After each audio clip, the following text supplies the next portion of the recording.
Welcome to Tech Bytes with Ash, where we discuss trends in digital technology that support true business outcomes.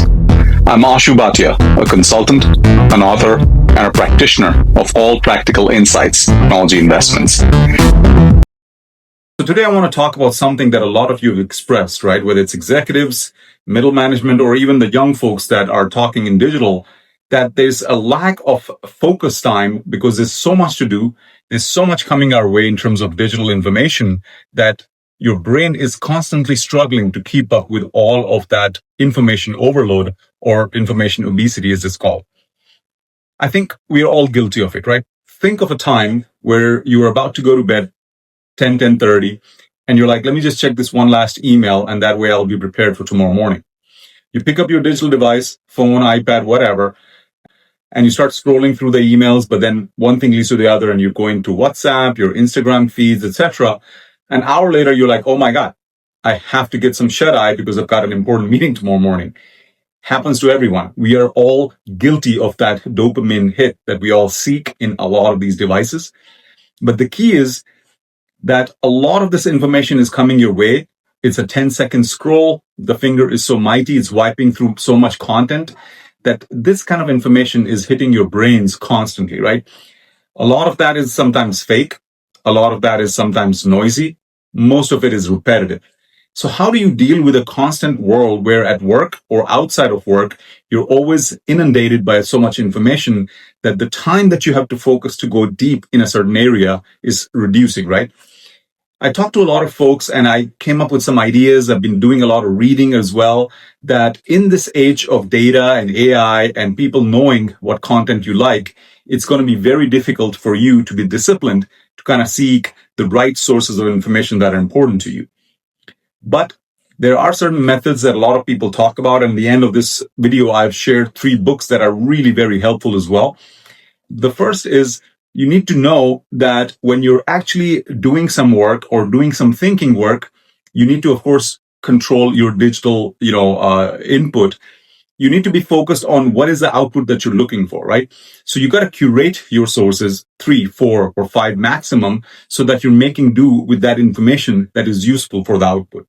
You should know that anytime that you're scrolling some of these social media feeds, especially, it could just be a form of entertainment. You discipline yourself for a certain time. You tell your brain that this is just to relax and detox in some ways, but it's not really for me to process this thing, right? Then the second piece that a lot of these authors talk about also is that you need that whole digital detox time. You need to do what is called information fasting, just like intermittent fasting, where there's certain time in the day that you're not consuming anything and you're letting your brain work through the thoughts, to the creative component that we need to be doing. And then the third last piece is that once you've curated these things, once you put in the discipline, try to at least put a reflective thought time to say how you're processing all this. Because frankly, there's a model called Dubin model, which talks about the capacity of the brain and how much we can consume. It varies for everyone. It varies by the nature of the job.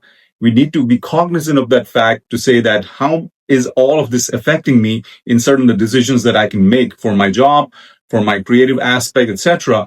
So get to know some of that, and then that's when you can kind of really make the right judgment call for how to deal with so much information overload. The typical things that people talk about is that, as we know, and I work in data and AI, we're doing with the new pieces of technology, whether it's AI, Gen AI, or walking towards AGI, that computers will always crush numbers much faster than the human brain, right? You can never do better or more work than a computer crunching things. What you can do is step back and, think and have your cognitive facilities really work for you to connect the dots and come out with the output that you or your enterprise are looking for. So the 3 books that I really, really kind of loved in this one, the first one was End of Absence. It talks about what we've lost. Now that we're always connected through our digital devices, whether you're at home or you're on a vacation, you're somewhat connected. You can't be absent, right?